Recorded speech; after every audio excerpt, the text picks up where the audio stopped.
I hear the same complaints about modern metal drums non-stop. They sound fake, they feel programmed, they sound like plastic drums in space, and nowhere is it more obvious than in programmed sounding blast beats. Check this out.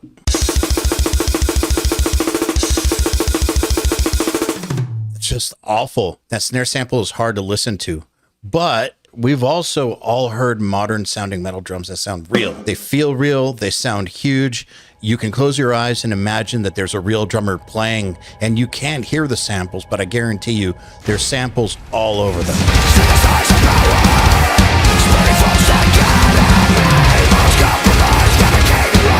Odds are that even when you're hearing that, you might think that you're hearing something 100% real, but there's probably samples and editing all over the place. So if great sounding drums and terrible sounding drums both have samples and editing all over them, are samples and editing really the problem? The problem is how they're used, not that they're used. These are just tools. Tools are neutral. Everything in your DAW is just a tool. And tools are neutral. The drums are not going to grid themselves. It's up to the person working on those drums to make it sound awesome or make it sound like a shitty robot. What makes samples sound bad is when they're too perfect. Human drummers are imperfect, even the best ones, and that's what makes them interesting. No human drummer will ever hit the drum the exact right time, the exact right velocity, the exact right stick placement. It's always going to vary some, and our brains find that interesting. I have this theory that if we're hearing something too repetitive, like no variation at all, our brain just kind of checks out. Kind of like when you're scratching an itch. At first it feels really good, but then after a while, you don't even feel the scratching anymore.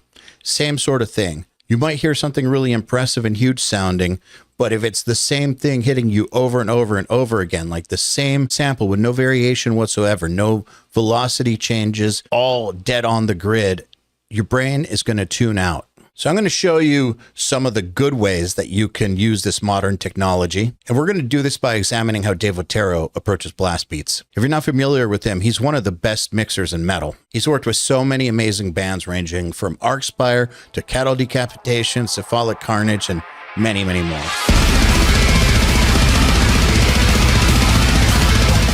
He has got his blast beat game dialed, and I'm going to show you how he tweaks his samples on one particular blast beat. So first off, and this has to be said, samples can be used to replace terrible sounding drums, but honestly, they're best used when they're reinforcing great sounding drums. And here's what his drums sound like with the basic mix. However, there's no samples, and I'll let him explain.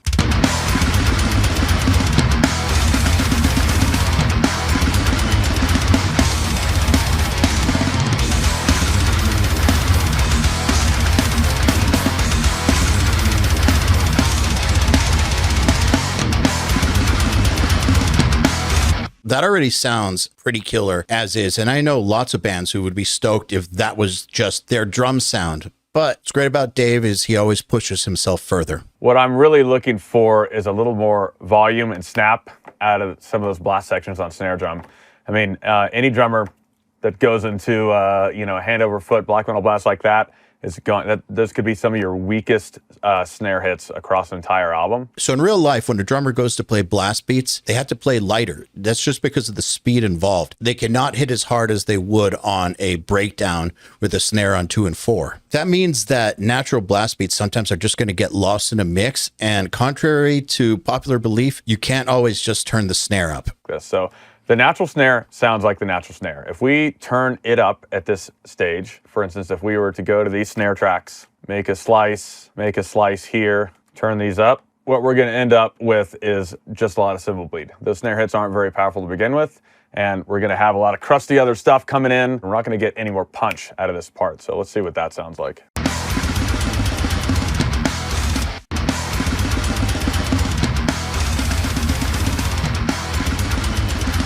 All these clips that I'm showing you are from the Extreme Drums Fast Track, which is part of URM Enhanced. If you like what you're seeing, you want to see more, there's a link in the description. You can go check it out. Not only will you get every single thing that's included with your Nail the Mix subscription, but you'll also gain access to the Fast Track Vault, one-on-ones, mix rescue library, and monthly mix crits.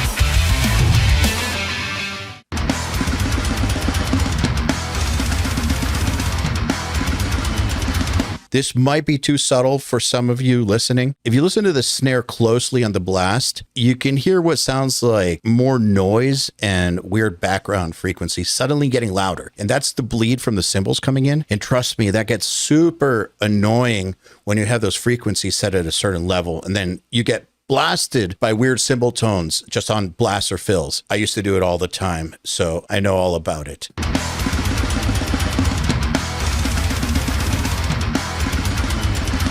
I used to have this problem all the time on my recordings, especially because I used to work with lots of death metal drummers. And if you've worked with death metal drummers, you know that they like to pack as many drums and as many cymbals into as tight of an area as possible. And they like to have cymbals on top of toms with like an inch of separation, and it makes miking very, very tough. And if you're working with a drummer that is not going to cooperate with you, meaning they're not going to raise their cymbals, if you have a microphone on a tom and there's a cymbal 1 inch away from that microphone and the drummer is doing one of those fills that's, you know, a bunch of toms and some cymbals and more toms, you're going to get a lot of bleed in the tom mic. There's just no way around it. And then if you leave the toms natural in the mix, every single time that those toms hit, you're going to hear a blast of cymbals.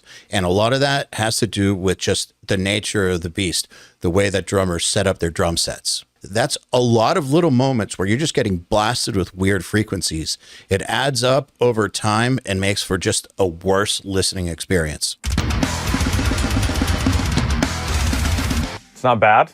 I mean, it sort of gets us there. What I would typically do is utilize the flexibility we have with our MIDI setup and just pull more volume out of the sample hits. Okay, before we go any further, this is where I tell you that if you want to use samples, you have got to get your velocities right. This is non-negotiable. Velocities basically control how hard your MIDI note gets, quote unquote, struck. The higher the velocity, typically the louder the sound, but when you've got multi-layered samples, it also changes the sample you're hearing. So you're not going to hear the exact same sample on a light hit that you will at 127, which is full velocity. Just so you know what you're looking for, in Pro Tools, it's these diamond looking things that are under the MIDI notes. It works the same in any DAW, might look different, but it still works the same. Dave is using Cubase, and so it looks more like these lines, these red lines. Every DAW displays it a little differently. They all do the same thing. So if we solo our snare samples,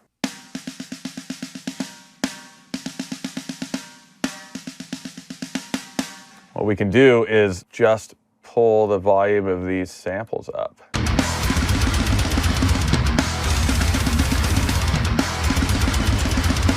We actually went a little too far for these alternating blast points. It just sounds a little unnatural. So we're going to pull that down, pull this down. This downbeat blast sounds great.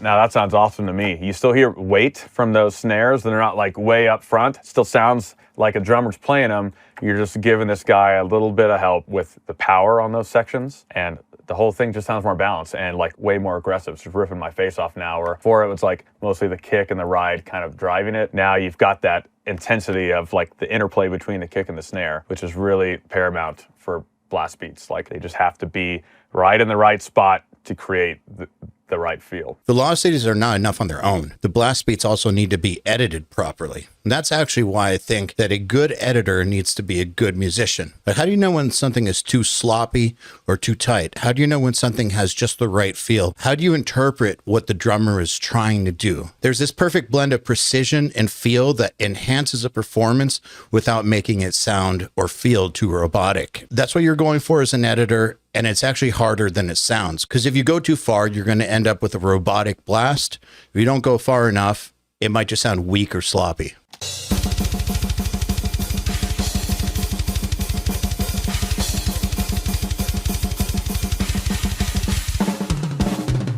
Okay, that's kind of all over the place. And when you have this much information, it's a lot of waveforms. You really have to know exactly what everything is supposed to be. This is a bomb blast, and Dave knows exactly what a bomb blast is, and therefore he understands the goals of this section. Without that, you're just kind of guessing.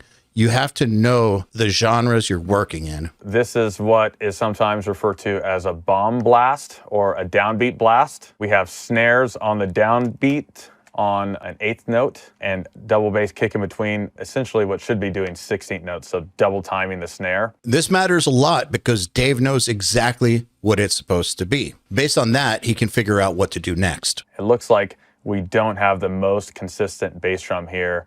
There's 5 hits in this chunk. There should only be 4. There's 4 here. There's 4 here. He kind of gets into a groove, but it's not real solid.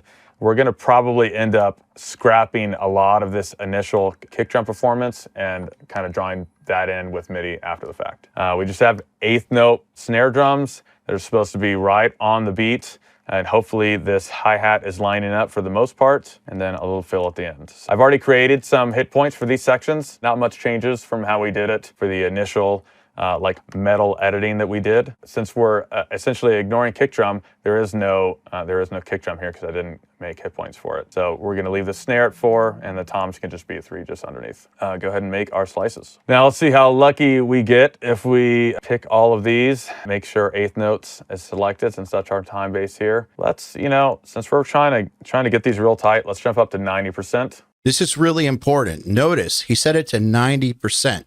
He wants it really tight, and he set it at 90%, not 100%. And that's because at 90% tightness, it still includes some variation. The reason editing on the grid 100% is usually, not always, but usually bad is because there's no variation. You want variation in your sound. We may be in a pretty good spot.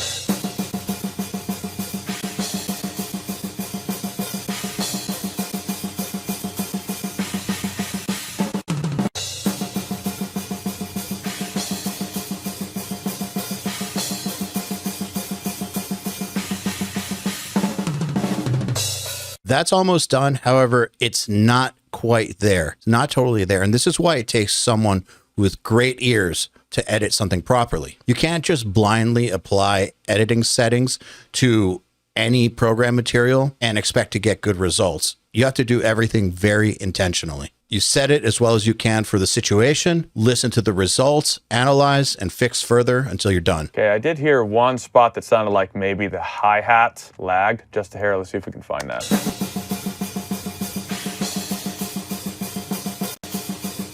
That guy right there. You can sort of see it. The hi-hat isn't quite as clear, but I'm gonna see if maybe we can just scoot it forward a bit. It's going to put this snare a tiny bit ahead, but maybe split the difference and make it so we don't notice that quite as much.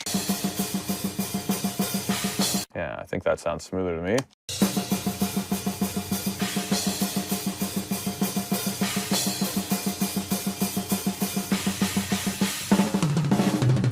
Cool. Grab everything, bounce it. And I realized that we still have kick muted, but for now, we're done with that section. Of course, none of this matters if your sample selection sucks, but that is a whole rabbit hole that we will get to in another video. But I'll summarize it. No drummer hits the same drum the same way, at the same velocity, in the same spot every single time. They just don't. Their stick is going to be moving all over the place. Just look at this drum head, and that's normal. Not only is the velocity a fluid thing, but so is the timing and the actual stick placement. All right, you remember this clip I played you at the beginning?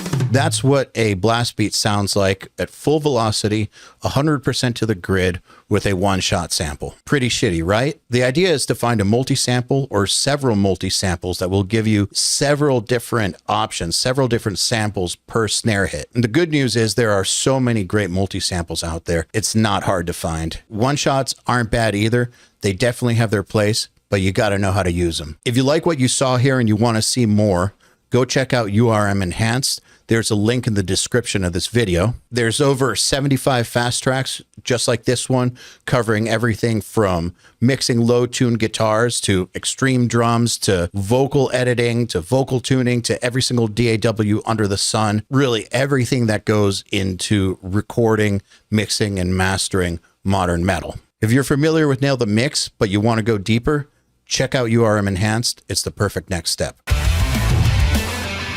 The Fast Track Vault is an ever-growing collection of over 200 hours of the most comprehensive audio training on the planet. Each and every week, we have slots available for you to book your 20-minute call with us. This is your time to ask about anything related to your audio journey. I can't believe that someone's paying me to do music in the first place. It's amazing. Do you have a mix that you're struggling with? Well, you should check out Mix Rescue, where we select one of your mixes and show you exactly how to level it up. Man, that sounds pissed now. It's pretty heavy now. It was more like what you're going to actually encounter in the field. We understand how important getting feedback is, so in addition to Mix Rescue, we've added monthly mix crits that are available to every single member of URM Enhanced. If you want to level up your audio skills and enhance your musical life, click the link below and join us.